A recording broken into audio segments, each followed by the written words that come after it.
pinakulo ang buto-buto. So yung tinatawag nating bulalo. Maraming natatakot sa bulalo. Baliktad. Ang bulalo, kahit high blood ka, pwede kang kumain yan. Bakit, Dok? Kasi ang laman niya, good cholesterol. May good news ba? Good news?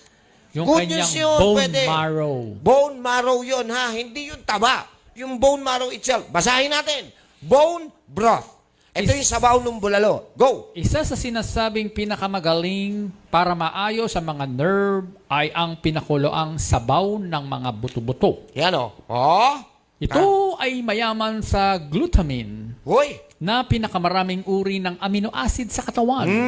Ang glutamine ay sumusuporta para sa healthy digestion tract. Wow! Bukod dito, ang glutamine ay tumutulong din para maayos ang neurotransmitters na nagdadala ng mensahe sa pagitan ng nerve.